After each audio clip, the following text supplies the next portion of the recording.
The Chechens have gained a reputation as fierce warriors in two wars against Russia, the first from 1994 to 1996 and the second from 1999 to 2014. It was the most violent conflict between Europe and the former USSR since the Second World War. Chechen warriors are now fighting in Ukraine on both sides of the front line. Those who fled to Ukraine after the wars that ravaged their country are supporting Ukraine's armed forces, even though their involvement has gone almost unnoticed. However, the announcement, made with great fanfare on February 25, that Ramzan Kadyrov's troops would be sent to Ukraine to fight alongside the Russian army did cause a stir among Western media. Ramzan Kadyrov, president of the Republic of Chechnya since 2007, even claims to have gone to Ukraine. He is a loyal supporter of Vladimir Putin, who brought Chechnya back into the Russian Federation by using terror as a government weapon. Kadyrov leads tens of thousands of men known as the Kadyrov Sea. No other federated entity in the Russian Federation has an armed force of this size. Although the Kadyrov Sea are members of the Russian National Guard, they remain under the sole command of Kadyrov, who also holds the title of Major General.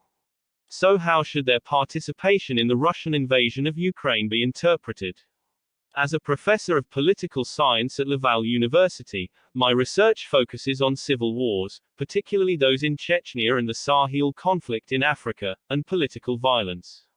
Many analysts believe that Russia's military strategy did not work in the first 2 weeks of the war.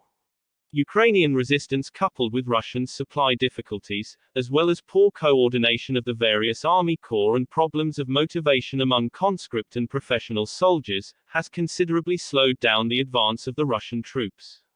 Faced with these military and logistical difficulties, Russia has now made psychological warfare a central element of its strategy.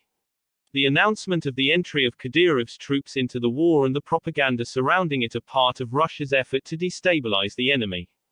The Kadyrov Sea are above all specialists in policing conquered cities.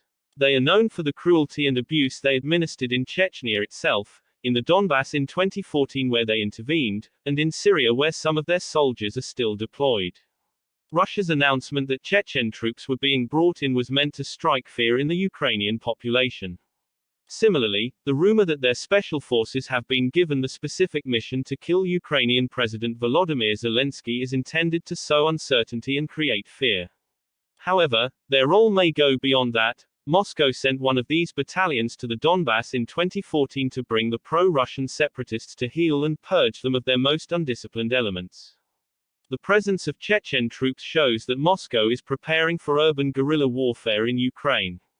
Kadyrov's troops could be an asset for this, not just to overcome local Ukrainian resistance but also to discipline Russian troops and their affiliates. Other more political dimensions directly and indirectly feed Russian propaganda and the psychological warfare it is waging. Ramzan Kadyrov's appearances on Chechen television and on social media are a constant reminder of his loyalty to Vladimir Putin.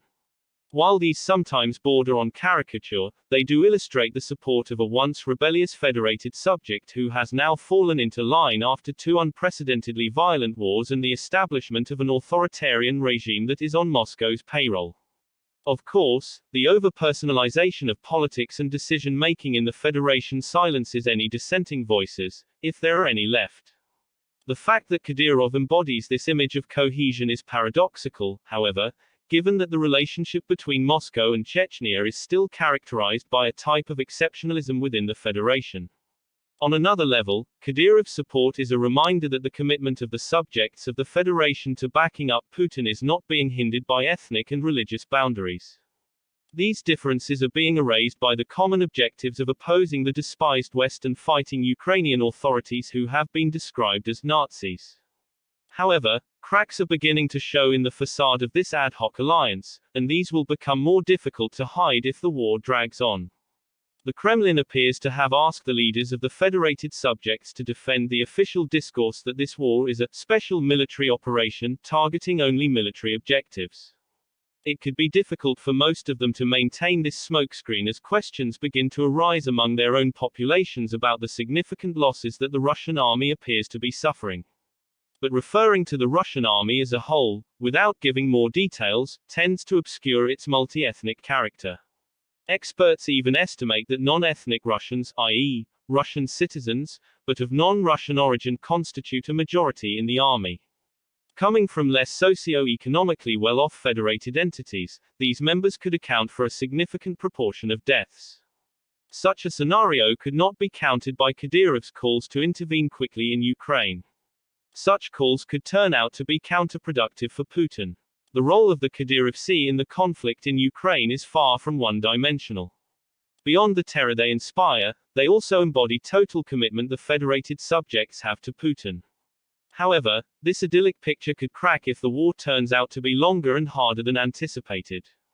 The use of these troops is a risky gamble. Their poor integration into the chain of command could diminish the benefits associated with their engagement alongside regular units of the Russian army.